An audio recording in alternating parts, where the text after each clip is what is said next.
اب ہم آتے ہیں سیدنا صالح علیہ السلام کے قصے کی طرف۔ دن گزرتے گئے اور لوگ ایک بار پھر ابلیس لعین کے وسوسے میں آ کر کفر کی طرف پلٹ آئے، کیونکہ ابلیس کسی بھی شخص کو وسوسے میں ڈالے بغیر نہیں چھوڑتا۔ اس طرح ایک بار پھر کفر پھیل گیا، چنانچہ اللہ نے ان کی ہدایت کے لیے صالح علیہ السلام کو مبعوث فرمایا۔ یہ سمود کے پوتوں میں سے ایک عربی نبی تھے۔ ان کا نسب نامہ اس طرح ہے: صالح بن عبید بن سیاف بن ماشق بن عبید بن حاضر بن سمود بن ارم بن سام بن نوح علیہ السلام۔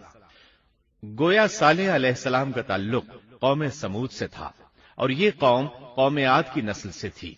سمود کی قوم نے یمن کو خیر باد کہا اور جزیرے سے شمال کی طرف منتقل ہو گئے، پھر وہاں ہجر نامی ایک بستی میں جا ٹھہرے۔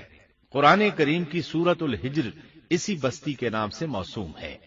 قوم عاد کا تذکرہ سورۃ الحجر کے علاوہ سورۃ الاحقاف اور سورہ ہود میں بھی ہے۔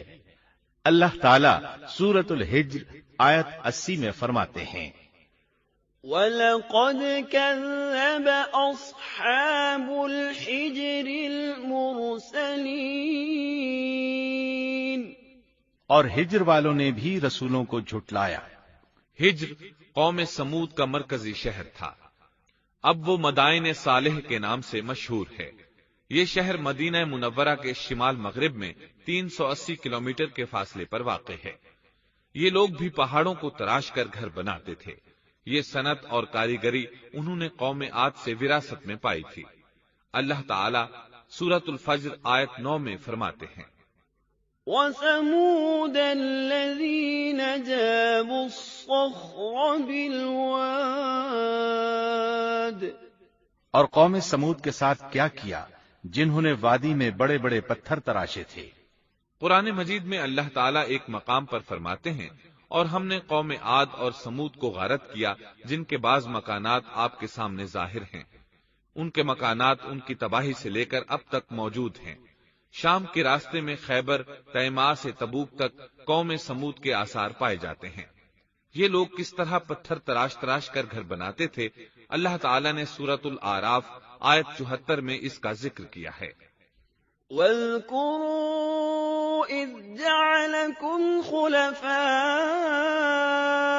مِن بَعْدِ عَادٍ وَبَوَّأَكُمْ فِي الْأَرْضِ تَتَّخِذُونَ مِن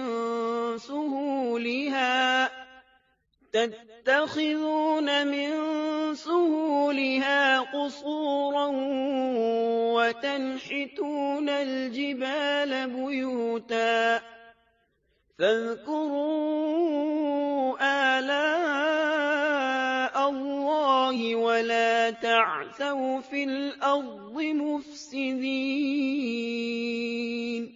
اس وقت کو یاد کرو جب اللہ تعالیٰ نے تمہیں قوم عاد کے بعد جانشین بنایا اور تمہیں زمین پر رہنے کا ٹھکانہ دیا کہ نرم زمین پر محل بناتے ہو اور پہاڑوں کو تراش کر ان میں گھر بناتے ہو۔ سو اللہ کی نعمتوں کو یاد کرو اور زمین میں فساد مت پھیلاؤ۔ یہ آیت ان کی طاقت، جسم کی صلاحیت اور ماہر فن ہونے پر دلیل ہے۔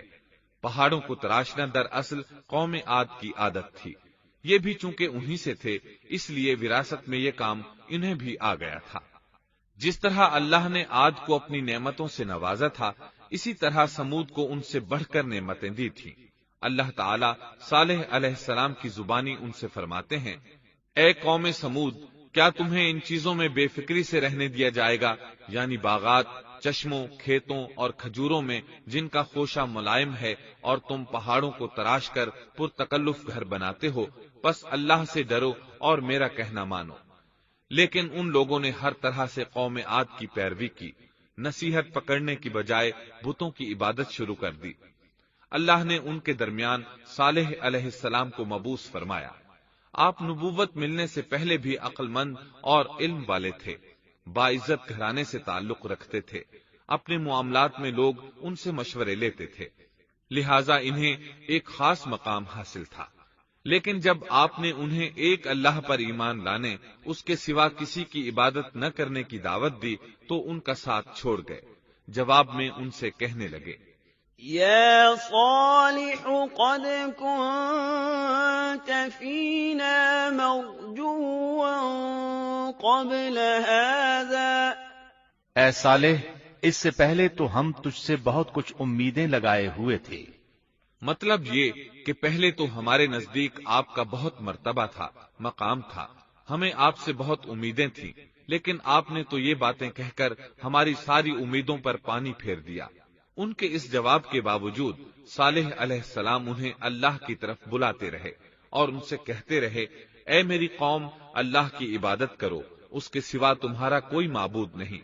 تمام انبیاء کی اپنی اپنی قوم کو یہی دعوت تھی کہ اے لوگو، اللہ کی عبادت کرو، اسی نے تمہیں زمین سے پیدا کیا ہے، اسی نے تمہیں زمین میں آباد کیا ہے، اس سے معافی طلب کرو، یقیناً میرا رب قریب ہے اور دعاؤں کو قبول کرنے والا ہے۔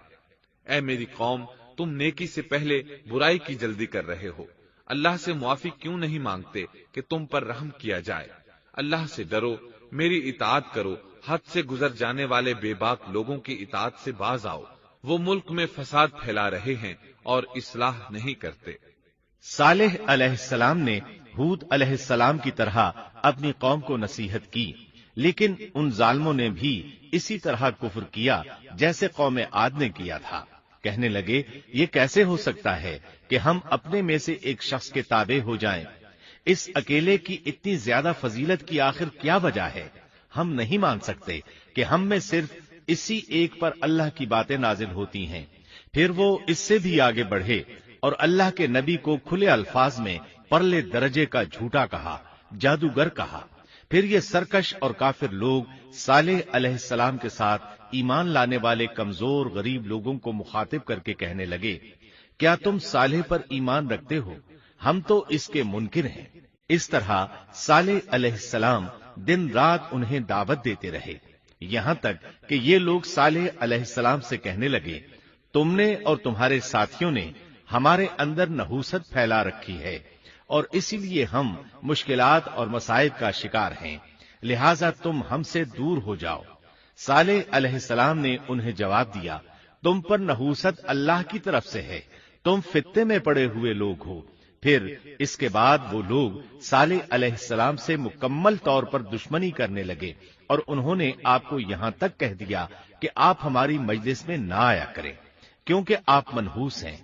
پھر بات یہاں تک پہنچی کہ صالح علیہ السلام نے انہیں اللہ کے عذاب سے ڈرایا، دھمکایا اور کہا، يا قوم أرأيتم إن كنت على بينة من ربي وآتاني منه رحمة فمن ينصرني من الله إن عصيته فما تزيدونني غير تخسير۔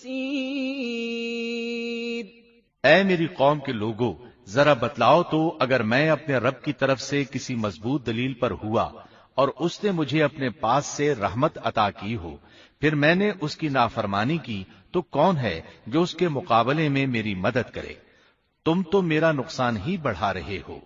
یعنی فرض کرو اگر میں حق پر ہوا اور یقیناً میں حق پر ہوں اور اللہ تعالیٰ نے مجھے اپنی نبوت سے بھی نوازا ہے، پھر بھی میں تمہاری باتوں میں آ کر اس کی نافرمانی کروں تو بلا شبہ اس وقت میں گھاٹے میں ہوں گا اور تم بھی خسارہ پانے والے ہوگے۔ اس پر وہ ظالم لوگ مقابلے پر اتر آئے، کہنے لگے، اگر تو سچا ہے تو کوئی معجزہ لے آ، لیکن وہ معجزہ ہماری مرضی کے مطابق ہو، اس صورت میں ہم ضرور ایمان لے آئیں گے۔ آپ ایسا کریں کہ بستی کے کنارے پتھریلی چٹان میں سے دودھ دینے والی 10 ماہ کی حاملہ اونٹنی نکالیں، اس کا رنگ سرخ ہو۔ صالح علیہ السلام سے یہ مطالبہ کر کے وہ سردار لوگ ایک طرف بیٹھ گئے اور مذاق اڑانے لگے۔ ایک کہنے لگا اونٹنی 10 ماہ کی ہو، حاملہ ہو، دوسرا کہنے لگا لازمی طور پر اس کا رنگ سرخ ہو، پھر ایک تیسرا سردار بولا اس کی کھال پر بہت زیادہ اون ہو، چوتھا بولا موٹی تازی ہو، ہم نے پہلے اس قسم کی اونٹنی دیکھی نہ ہو، پانچواں بولا وہ اتنی بڑی ہو کہ اکیلی ایک دن تمام کنویں کا پانی پی جائے اور دوسرے روز ہم پئیں۔ یہ لوگ اسی طرح مذاق اڑا رہے تھے کہ صالح علیہ السلام نے ان سے کہا، اگر تمہاری مطلوبہ اونٹنی تمہیں مل جائے تو کیا تم ایمان لے آؤ گے؟ سب نے مل کر کہا ہاں ضرور لے آئیں گے۔ صالح علیہ السلام نے فرمایا تب تم ایک دن سب لوگوں کو جمع کر لو۔ مقررہ دن وہ لوگ جمع ہو گئے۔ ان کی موجودگی میں صالح علیہ السلام نے اللہ سے دعا کی۔ زمین پر زلزلہ طاری ہوا، ان کی آنکھوں کے سامنے چٹان پھٹی اور اس سے بالکل ویسی ہی اونٹنی نکلی جیسا کہ ان کا مطالبہ تھا۔ انہوں نے اپنی زندگی میں ایسی اونٹنی کبھی نہیں دیکھی تھی۔ اس میں وہ تمام صفات موجود تھیں جن کا ذکر ان لوگوں نے کیا تھا۔ اللہ تعالیٰ صالح علیہ السلام کی زبانی سورہ ہود آیت 64 میں فرماتے ہیں وَيَا قَوْمِ هَٰذِهِ نَاقَةُ اللَّهِ لَكُمْ آيَةً فَذَرُوهَا تَأْكُلْ فِي أَرْضِ اللَّهِ وَلَا تَمَسُّوهَا بِسُوءٍ فَيَأْخُذَكُمْ عَذَابٌ قَرِيبٌ۔ اے میری قوم، یہ اللہ کی بھیجی ہوئی اونٹنی ہے، یہ تمہارے لیے ایک معجزہ ہے۔ اب تم اسے اللہ کی زمین میں کھاتی ہوئی چھوڑ دو اور اسے کسی طرح کی تکلیف نہ پہنچاؤ، ورنہ فوری عذاب تمہیں آ پکڑے گا۔ اس اونٹنی کو چونکہ کسی اونٹنی نے جنم نہیں دیا تھا، اس لیے اس کو ناقۃ اللہ یعنی اللہ کی اونٹنی کہا گیا۔ پھر صالح علیہ السلام نے فرمایا لوگو سن لو، ایک دن یہ اونٹنی پانی پیے گی، ایک دن تم پیو گے، تم میں سے کوئی اسے تکلیف نہ پہنچائے، ورنہ اللہ کا بدترین عذاب تم پر نازل ہوگا۔ سورۃ القمر میں اللہ فرماتے ہیں بے شک ہم اونٹنی کو ان کے لیے آزمائش بنا کر بھیج رہے ہیں، تم صبر کے ساتھ ان کے انجام کا انتظار کرو۔ اس نشانی کے ظہور کے بعد اللہ تعالیٰ نے صالح علیہ السلام کو مخاطب کر کے فرمایا تم اب دیکھتے رہو کہ ان کا انجام کیا ہوتا ہے، ان کی سختیوں پر صبر کرو، ان سے کہہ دو کہ پانی پر ایک دن ان کا اختیار ہوگا اور ایک دن اس اونٹنی کا، خبردار کوئی زیادتی نہ کرے اور اس اونٹنی کو پانی پینے سے نہ روکے۔ سورۃ الشمس میں اللہ تعالیٰ فرماتے ہیں کہ ان سے اللہ کے رسول نے فرما دیا تھا کہ اللہ کی اونٹنی کی اور اس کے پانی پینے کی باری کی حفاظت کرو، یعنی اسے نہ تو پانی پینے سے روکو اور نہ ہی اسے کوئی تکلیف پہنچاؤ۔ اس معجزے کو دیکھ کر لوگ دو گروہوں میں بٹ گئے۔ بہت کم لوگوں نے صالح علیہ السلام کی پیروی کی، ان پر ایمان لائے، جبکہ اکثر لوگ پھر بھی اپنے کفر پر ڈٹے رہے۔ اللہ تعالیٰ فرماتے ہیں ان لوگوں نے خود معجزے کا مطالبہ کیا تھا، لیکن اس کو اپنی آنکھوں سے دیکھنے کے باوجود ظلم پر اڑے رہے اور کفر پر اصرار کرتے رہے۔ سورۃ الحجر آیت 81 میں اللہ فرماتے ہیں وَآتَيْنَاهُمْ آيَاتِنَا فَكَانُوا عَنْهَا مُعْرِضِينَ، اور انہیں ہم نے اپنی نشانیاں بھی عطا فرمائی تھیں، لیکن پھر بھی وہ ان سے گردن موڑنے والے ہی رہے۔ اسی طرح سورہ بنی اسرائیل میں اللہ تعالیٰ فرماتے ہیں ہم نے قوم سمود کو نشان کے طور پر اونٹنی عطا فرمائی تھی، لیکن انہوں نے اس پر ظلم کیا۔ بلا شبہ وہ ایک واضح نشانی تھی، کوئی شخص یہ نہیں کہہ سکتا تھا کہ جادوگروں نے اسے پیدا کیا ہے۔ وہ اونٹنی ان میں موجود رہی، ان کے علاقے میں جہاں چاہتی چرتی، جب کنویں پر پانی پینے جاتی تو سارا پانی پی جاتی، وہ لوگ اس کا دودھ پیتے، دودھ سب کے لیے کافی ہو جاتا۔ ان کی آنکھوں کے سامنے اس نے ایک بچے کو جنم دیا، وہ شکل صورت میں بالکل اپنی ماں جیسا تھا، لوگ اسے دیکھ کر تعجب کرتے۔ بچہ اونٹنی کے ساتھ رہتا، یہ ایک واضح نشانی تھی، اس پر جادو کا گمان کیا ہی نہیں جا سکتا تھا۔ وہ اونٹنی ایک عرصے تک ان لوگوں میں رہی۔ اللہ فرماتے ہیں ہم نے قوم سمود کو بطور نشان کے ایک اونٹنی دی تھی، لیکن انہوں نے اس پر ظلم کیا، حالانکہ یہ نشانیاں ہم لوگوں کو ڈرانے کے لیے ہی بھیجتے ہیں۔ وہ لوگ اس اونٹنی کو دیکھ کر متعجب ضرور ہوئے، لیکن ایمان پھر بھی بہت کم لوگ لائے، حالانکہ اس نشانی کے بعد انہیں چاہیے تھا ایمان لے آئیں۔ پھر ایک دن قوم کے سرداروں نے مشورہ کیا کہ اگر ہم نے صالح کو اسی طرح چھوڑ دیا تو کہیں لوگ ہمیں نہ چھوڑ دیں اور صالح کے پیروکار بن جائیں۔ اس اونٹنی نے تو ہمیں مصیبت میں ڈال دیا ہے، ہم پورا ایک دن پانی کو چھو بھی نہیں سکتے، کیونکہ یہ سارا دن پانی پیتی رہتی ہے۔ پھر یہ اس قدر دیو ہیکل ہے کہ اسے دیکھ کر ہماری بکریاں بھاگ جاتی ہیں، اونٹ اسے دیکھ کر خوفزدہ ہو جاتے ہیں، لہذا ہمیں چاہیے کہ اس سے چھٹکارا حاصل کر لیں۔ وہ آپس میں مشورہ کرتے رہے، آخر انہوں نے ایک آدمی منتخب کیا۔ مورخین کا اس پر اتفاق ہے کہ اس کا نام قدار بن سالف تھا، اس کے ساتھ اس کا ایک ساتھی بھی تھا۔ ان دونوں نے مل کر اونٹنی کو قتل کیا۔ اللہ تعالی سورۃ القمر آیت 29 اور 30 میں فرماتے ہیں، فنادوا صاحبهم فتعاطى فعقر فكيف كان عذابي ونذر۔ پھر انہوں نے اپنے ساتھی کو بلایا، تب اس نے ہاتھ بڑھایا اور اس کی کونچیں کاٹ دی، پھر دیکھا ہمارا عذاب اور ڈراوا کیسا تھا۔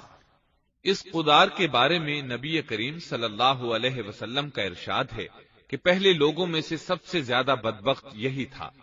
اللہ تعالیٰ نے قرآن مجید میں اس کا ذکر یوں فرمایا ہے، فنادوا صاحبہم، پھر انہوں نے اپنے ساتھی کو پکارا۔ سورۃ الشمس میں اللہ فرماتے ہیں، اذ انبعث اشقاها، جب ان میں بڑا بدبخت شخص اٹھ کھڑا ہوا۔ یہ بدبخت قدار اٹھا، اپنے ساتھی کو ساتھ لیا اور اونٹنی کو قتل کرنے کے لیے تیار ہو گئے۔ آپس میں مشورہ ہوا کہ یہ نہ کہا جائے ہم نے اسے قتل کیا ہے۔ اس طرح باقی لوگوں نے بھی ان سے اتفاق کیا۔ اللہ تعالی سورہ نمل آیت 48 میں فرماتے ہیں، وَكَانَ فِي الْمَدِينَةِ 9 رَهْطٍ يُفْسِدُونَ فِي الْأَرْضِ وَلَا يُصْلِحُونَ، اور اس شہر میں 9 آدمی ایسے تھے جو زمین میں فساد کرتے تھے اور اصلاح نہیں کرتے تھے۔ مطلب یہ کہ یہ لوگ فساد کی انتہا کو پہنچے ہوئے تھے، ان میں بھلائی نام کو نہیں تھی اور نہ ان کا فساد کی اصلاح کا ارادہ تھا۔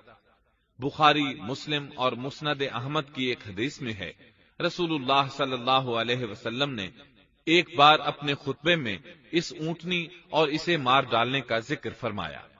آیت اذم بعثا اشقاہا کی تلاوت کرتے ہوئے فرمایا کہ جیسے ابو زمعہ تھا، اسی جیسا یہ شخص بھی اپنی قوم میں عزیز، دلیر اور بڑا آدمی تھا۔ تمام لوگوں نے اس بدبخت کے ساتھ عہد کیا اور اسے یقین دہانی کرائی کہ اگر تمہارے ساتھ کسی نے برائی کا ارادہ کیا تو تمام قوم تمہاری حمایت میں اٹھ کھڑی ہوگی۔ اس یقین دہانی کے بعد یہ بدبخت اونٹنی کے انتظار میں بیٹھ گئے۔ اونٹنی پہاڑ کی طرف سے آتی تھی اور پانی پی کر واپس چلی جاتی تھی، یہی اس کا معمول تھا۔ جب ان لوگوں نے چٹان سے اونٹنی کو نکلتے دیکھا تو اچانک حملہ کرنے کے لیے آگے بڑھے، لیکن اس کا جثہ دیکھ کر خوفزدہ ہو گئے، الٹے پاؤں بھاگے۔ بدبخت قدار نے اپنے ساتھیوں کی یہ حالت دیکھی تو ہنس پڑا اور آگے بڑھ کر اونٹنی کی ران میں تیر مارا۔ اس سے اونٹنی کی ران کی ہڈی ٹوٹ گئی اور وہ نیچے گر گئی۔ پھر اس ظالم نے اپنے ساتھیوں کو آواز دی اور آگے بڑھ کر اونٹنی کی کونچیں کاٹ دی۔ سورۃ الشمس میں اللہ تعالیٰ فرماتے ہیں، ان لوگوں نے اپنے پیغمبر کو جھوٹا سمجھ کر اس اونٹنی کی کونچیں کاٹ دی، پس ان کے رب نے ان کے گناہوں کے باعث ان پر ہلاکت ڈالی اور پھر ہلاکت کو عام کر دیا اور اس بستی کو برباد کر دیا۔ اونٹنی کی کونچیں کاٹ دیے جانے کے بارے میں اللہ تعالیٰ ایک دوسرے مقام پر فرماتے ہیں کہ پس انہوں نے اونٹنی کو مار ڈالا اور اپنے پروردگار کے حکم سے سرتابی کی اور کہنے لگے، اے صالح، جن عذابوں سے تو ہمیں دھمکاتا رہتا تھا، اگر تو واقعی پیغمبر ہے تو ان عذابوں کو ہم پر نازل کرا دے۔ اونٹنی پر حملہ ہوتے ہی اس کا بچہ بھاگ نکلا تھا۔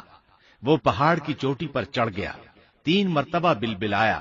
یہ بدبخت اس کے پیچھے بھاگے اور آخر اسے بھی قتل کر دیا۔ پھر تمام بستی والے جمع ہوئے، اونٹنی اور اس کے بچے کا گوشت تیار کیا اور مزے کے ساتھ اس کو کھایا۔ اس جرم میں ان سب نے شرکت کی، البتہ جو لوگ صالح علیہ السلام پر ایمان لے آئے تھے وہ الگ تھلگ رہے۔ صالح علیہ السلام کو جب یہ خبر ملی تو وہ گھبرائے ہوئے اونٹنی کے پاس پہنچے۔ اونٹنی بے جان پڑی تھی، اس کا بچہ بھی بے جان تھا۔ لوگ ان کے گرد جمع تھے اور ان کا گوشت کھا رہے تھے۔ اس وقت صالح علیہ السلام نے ان سے کہا، فقال تمتعوا في داركم 3 أيام ذلك وعد غير مكذوب۔ اس پر صالح نے کہا کہ اچھا تم 3 دن تک اپنے گھروں میں رہ سہ لو، یہ وعدہ جھوٹا نہیں ہے۔ مطلب یہ کہ تمہیں صرف 3 دن کی مہلت ہے، اس کے بعد تم سب کے سب ہلاک کیے جاؤ گے۔ وہ صالح علیہ السلام کی بات کو رد کرتے ہوئے انہیں دھمکیاں دینے لگے کہ جن عذابوں کا تو ہم سے وعدہ کر رہا ہے، اگر تو سچا ہے تو ان کو ہم پر نازل کر دے۔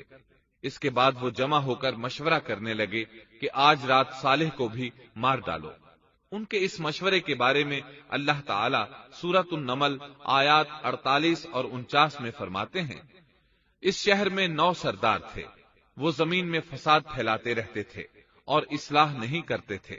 انہوں نے آپس میں بڑی بڑی قسمیں کھا کھا کر عہد کیا کہ رات ہی کو صالح اور اس کے گھر والوں پر چھاپا ماریں گے اور اس کے وارثوں سے صاف کہہ دیں گے کہ ہم اس کے اہل کی ہلاکت کے وقت موجود نہیں تھے اور ہم بالکل سچے ہیں۔ اب یہ لوگ صالح علیہ السلام کے گھر کی طرف چلے۔ اللہ تعالیٰ سورۃ النمل آیات 50 اور 51 میں فرماتے ہیں، وَمَكَرُوا مَكْرًا وَمَكَرْنَا مَكْرًا وَهُمْ لَا يَشْعُرُونَ فَانظُرْ كَيْفَ كَانَ عَاقِبَةُ مَكْرِهِمْ أَنَّا دَمَّرْنَاهُمْ وَقَوْمَهُمْ أَجْمَعِينَ۔ اور انہوں نے ایک داؤ کھیلا، سو ہم نے بھی ایک ایسا داؤ کھیلا کہ انہیں خبر بھی نہ ہوئی۔ پھر دیکھو کہ ان کے داؤ کا کیا انجام ہوا، ہم نے انہیں اور ان کی ساری قوم کو ہلاک کر دیا۔ صالح علیہ السلام کا گھر پہاڑ کی بلندی پر تھا۔ یہ فسادی لوگ ابھی اوپر چڑھ رہے تھے کہ زمین حرکت کرنے لگی۔ ایک چٹان اوپر سے لڑھکتی ہوئی آئی اور ان تمام کو پیس کر رکھ دیا۔ ان 9 فسادی لوگوں کی ہلاکت کے ساتھ ہی اللہ کے عذاب کی ابتدا ہو چکی تھی۔ چنانچہ صالح علیہ السلام نے اپنے ساتھیوں کے ساتھ اس بستی کو چھوڑ دیا، یعنی وہ ہجر کے علاقے سے نکل گئے۔ صبح ہوئی تو لوگوں نے ایک عجیب منظر دیکھا۔ قوم سمود کے تمام لوگوں کے چہرے زرد پڑ چکے تھے، وہ سب رونے لگے کیونکہ عذاب کے آثار شروع ہو چکے تھے۔ دوسرے دن تمام لوگوں کے چہرے آگ کی طرح سرخ ہو گئے اور تیسرے دن تمام کے چہرے سیاہ ہو چکے تھے۔ اپنی یہ حالت دیکھ کر سب لوگ رونے اور چیخ پکار کرنے لگے، اپنی قبریں کھودنے لگے۔ اب انہیں یقین ہو چکا تھا کہ عذاب کا وعدہ برحق تھا۔ اللہ تعالیٰ نے انہیں پہلی قوموں کی طرح ایک قسم کا عذاب نہیں دیا تھا، جیسے قوم نوح کو صرف طوفان کے ذریعے ہلاک کیا گیا، قوم عاد کو صرف طوفانی ہوا کے ذریعے ہلاک کیا گیا، لیکن قوم سمود کو اللہ تعالیٰ نے طرح طرح کے عذابوں سے دوچار کیا، اس لیے کہ انہوں نے اپنی مطلوبہ شرط پوری ہونے کے باوجود ایمان قبول نہیں کیا تھا۔ عذاب کی ابتدا زلزلے سے ہوئی، زمین حرکت کرنے لگی۔ اس کی وجہ سے وہ لوگ اپنے گھروں میں اوندھے کے اوندھے پڑے رہ گئے، ان میں اٹھنے کی طاقت تک نہ رہی۔ پھر آسمان میں سخت کڑاکا ہوا، اس کی ہولناک دہشت انگیز چنگھاڑ نے ان کے بھیجے پھاڑ کر رکھ دیے۔ ایک ہی لمحے میں ایک ساتھ وہ سب ڈھیر ہو گئے۔ ان کی ہلاکت اور تباہی کو بیان کرتے ہوئے اللہ تعالی سورۃ الزاریات آیات 43 تا 45 میں فرماتے ہیں، وَفِي ثَمُودَ إِذْ قِيلَ لَهُمْ تَمَتَّعُوا حَتَّىٰ حِينٍ فَعَتَوْا عَنْ أَمْرِ رَبِّهِمْ فَأَخَذَتْهُمُ الصَّاعِقَةُ وَهُمْ يَنظُرُونَ فَمَا اسْتَطَاعُوا مِنْ قِيَامٍ وَمَا كَانُوا منتصرین۔ اور سمود کے قصے میں بھی عبرت ہے، جب ان سے کہا گیا کہ تم کچھ دن تک فائدہ اٹھا لو، لیکن انہوں نے اپنے رب کے حکم سے سرتابی کی، اس پر انہیں ان کے دیکھتے دیکھتے تیز و تند کڑاکے نے ہلاک کر دیا، پس نہ تو وہ کھڑے ہو سکے اور نہ بدلہ لے سکے۔ اسی طرح سورہ ہود میں اللہ تعالیٰ نے ان کی تباہی کا نقشہ اس طرح کھینچا ہے کہ ایک زور کی کڑک نے ان ظالموں کو آ لیا، پھر تو وہ اپنے گھروں میں زانوں کے بل مردہ پڑے رہ گئے، ایسے گویا کہ وہ کبھی آباد ہی نہ تھے۔ سورۃ القمر میں اللہ نے ان کی رسوائی ان الفاظ میں بیان کی ہے: ہم نے ان پر ایک چیخ بھیجی، پھر وہ ایسے ہو گئے جیسے کانٹوں کی باڑ کا چورا۔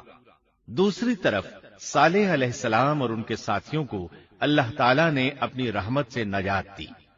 اللہ تعالیٰ سورہ ہود آیت 66 میں فرماتے ہیں: فَلَمَّا جَاءَ أَمْرُنَا نَجَّيْنَا صَالِحًا وَالَّذِينَ آمَنُوا مَعَهُ بِرَحْمَةٍ مِنَّا وَمِنْ خِزْيِ يَوْمِئِذٍ إِنَّ رَبَّكَ هُوَ الْقَوِيُّ الْعَزِيزُ۔ پھر جب ہمارا فرمان آ پہنچا، ہم نے صالح اور ان پر ایمان لانے والوں کو اپنے فضل سے اس سے بچا لیا اور اس دن کی رسوائی سے بھی۔ یقیناً تیرا پروردگار نہایت توانا اور غالب ہے۔ اس قوم کے آثار آج تک باقی ہیں۔ مدینہ منورہ کے شمال مغرب میں ان کے گھر موجود ہیں۔ اب یہ علاقہ مدائن صالح کے نام سے مشہور ہے۔ سورۃ النمل میں اللہ تعالیٰ فرماتے ہیں: پس یہ ان کے گھر ہیں جو ان کے ظلم کے سبب ویران پڑے ہیں، بے شک اس میں دانش مندوں کے لیے نشانیاں ہیں۔ اللہ تعالیٰ نے ان کے نشانات کو آج تک باقی رکھا ہے تاکہ بعد میں آنے والوں کو یقین ہو جائے اور کسی قسم کا شک نہ رہے۔ عذاب کے آثار نمودار ہونے پر صالح علیہ السلام نے ان سے فرمایا تھا: اے میری قوم، میں نے تمہیں اپنے پروردگار کا حکم پہنچا دیا تھا اور میں نے تمہاری خیر خواہی کی، لیکن تم لوگ خیر خواہوں کو پسند نہیں کرتے۔ اس کے بعد صالح علیہ السلام اپنے ساتھیوں کے ساتھ وہاں سے ہجرت کر کے فلسطین آ گئے، وہیں رملہ نامی بستی میں رہنے لگے اور یہیں آپ کی وفات ہوئی۔ نبی کریم صلی اللہ علیہ وسلم صحابہ کرام رضی اللہ عنہم کے ساتھ تبوک تشریف لے گئے تو آپ نے مدائن صالح کے قریب قیام فرمایا تھا۔ صحابہ نے ان کنووں سے پانی لے لیا جو قوم سمود کے استعمال میں رہے تھے، کچھ برتن بھی وہاں سے لے لیے۔ آپ کو پتہ چلا تو آپ نے حکم فرمایا: ان برتنوں کو توڑ دو اور اس پانی کو بہا دو، اور اس پانی سے جو کھانا تیار کیا ہے اس کو الٹ دو۔ آپ نے انہیں ان گھروں میں داخل ہونے سے بھی روک دیا جن میں اللہ کا عذاب نازل ہوا تھا۔ آپ صلی اللہ علیہ وسلم نے فرمایا: میں ڈرتا ہوں تم پر بھی ایسا عذاب نہ آ جائے جیسا ان پر آیا تھا، اس لیے ان کے علاقے میں داخل نہ ہوا کرو، اور اگر داخل ہونا پڑ جائے تو روتے ہوئے داخل ہوا کرو، اور رونا نہ آئے تو رونے جیسی شکلیں بنا لیا کرو تاکہ تمہارا شمار ظالموں میں نہ ہو۔ اللہ تعالیٰ فرماتے ہیں: ألا إن ثمود كفروا ربهم ألا بعدا لثمود۔ آگاہ رہو، قوم سمود نے اپنے رب سے کفر کیا، سن لو ان سمودیوں پر پھٹکار ہے۔ قرآن میں ان کا قصہ 26 سے زائد مرتبہ بیان کیا گیا ہے۔ اس کے بعد لوگ ایمان کی حالت میں امن چین کی زندگی بسر کرنے لگے، لیکن پھر نئے سرے سے ان میں خرابی پیدا ہوئی۔ شیطان نے پھر اپنا کام دکھایا، ان کے دلوں میں وسوسہ ڈالا اور فلسطین، عراق، مصر اور جزیرے کے نواحی علاقوں میں شرک پھیل گیا۔ لوگ ایک بار پھر کفر کی طرف پلٹ پڑے۔ اس پورے قصے میں چند عبرتیں ہیں، آئیے ذرا ان کا بھی ذکر ہو جائے۔ اللہ تعالیٰ کی اونٹنی اگرچہ سیدنا صالح علیہ السلام کی نبوت کا ایک نشان تھی، ان کی سچائی کا ثبوت تھی، لیکن قرآن کریم کی وضاحت یہ ہے کہ وہ قوم سمود کی آزمائش کے لیے تھی اور وہی ان کی ہلاکت کا نشان ثابت ہوئی، جیسا کہ سورۃ القمر میں اللہ تعالیٰ فرماتے ہیں: إن إِنَّا مُرْسِلُو النَّاقَةِ فِتْنَةً لَهُمْ فَارْتَقِبْهُمْ وَاصْطَبِرْ بے شک ہم اونٹنی کو ان کی آزمائش اور امتحان کے لیے بھیجنے والے ہیں، پس تو ان کے انتظار میں رہ اور صبر اختیار کر۔ سنت اللہ یہ رہی ہے کہ اگر وہ اپنے پیغمبر کو کسی قوم کی ہدایت کے لیے بھیجے اور قوم اس کی ہدایت پر کان نہ دھرے تو ضروری نہیں کہ وہ قوم ہلاک کر دی جائے، لیکن جو قوم اپنے نبی سے اس وعدے پر نشان طلب کرے کہ اگر ان کا مطلوبہ نشان ظاہر ہو گیا تو وہ ایمان لے آئیں گے اور پھر نشان آ جانے کے بعد وہ ایمان نہ لائے تو اس قوم کی ہلاکت یقینی ہے۔ اللہ تعالیٰ پھر اس قوم کو معاف نہیں کرتے جب تک کہ وہ تائب نہ ہو جائے اور اللہ کے دین کو قبول نہ کرے یا عذاب الہی سے صفائے ہستی سے مٹ کر دوسروں کے لیے عبرت کا نشان بن جائے۔ لیکن اس سنت سے نبی کریم صلی اللہ علیہ وسلم کی امت مستثنا ہے، اس لیے کہ آپ صلی اللہ علیہ وسلم نے وضاحت فرمائی ہے، میں نے اللہ تعالیٰ سے دعا مانگی ہے کہ اللہ تعالیٰ میری امت میں عذاب عام مسلط نہ فرمائے، اور اللہ نے میری دعا قبول فرما لی۔ قرآن میں اللہ تعالیٰ نے نبی کریم صلی اللہ علیہ وسلم کی اس بات کی یوں تصدیق کی ہے، وَمَا كَانَ اللَّهُ لِيُعَذِّبَهُمْ وَأَنْتَ فِيهِمْ۔ اے رسول، اس حال میں کہ تو ان میں موجود ہے، اللہ تعالیٰ ان کافروں پر عذاب مسلط نہیں کرے گا۔ اور یہ ایک خطرناک غلطی ہے، نفس کا دھوکہ ہے کہ انسان عیش و عشرت اور دنیاوی جاہ و جلال کو دیکھ کر یہ خیال کر بیٹھے، یہ گمان کر لے کہ جس قوم یا فرد کے پاس یہ سب کچھ موجود ہے وہ ضرور اللہ تعالیٰ کے سائے میں ہے، اور یہ کہ ان کی یہ خوش عیشی اس بات کی علامت ہے کہ اللہ تعالیٰ کی خوشنودی ان کے ساتھ ہے۔ یہ نفس کا دھوکہ ہے، غلط فہمی ہے، بلکہ کج فہمی ہے۔ قرآن کریم کے اس واقعے میں جگہ جگہ اس بات کی وضاحت ہے کہ بعض اوقات زیادہ سے زیادہ خوش عیشی زیادہ سے زیادہ عذاب کا پیش خیمہ ثابت ہوتی ہے، اگرچہ قوموں کے لیے اس کی مدت چند ماہ یا چند سال نہیں بلکہ گھبرا دینے والی مدت ہی کیوں نہ ہو، مگر ہر قسم کی دنیاوی کامیابیوں اور خوش عیشیوں کے ساتھ جب ظلم، سرکشی اور غرور کسی قوم کا مستقل شعار بن جائے تو سمجھ لو اس کی تباہی اور ہلاکت کا وقت قریب آ پہنچا۔ اللہ تعالیٰ فرماتے ہیں، تیرے رب کی پکڑ بہت سخت ہے، لیکن اس کے ساتھ ہی یہ بات بھی ہے کہ کسی قوم میں تمام تر خرابیوں کے باوجود اگر قوم سے اکثر افراد اللہ کے شکر گزار ہوں، اس کے بندوں کے ساتھ انصاف کرنے والے اور آپس میں نیک نیت اور خیر خواہی کرنے والے ہوں تو بلا شبہ وہ اللہ کے ہاں مقبول بندے ہیں، اور انہی کو دنیا اور آخرت کی کامیابیوں کی بشارت ہے، اور انہی کے لیے یہ دنیاوی عیش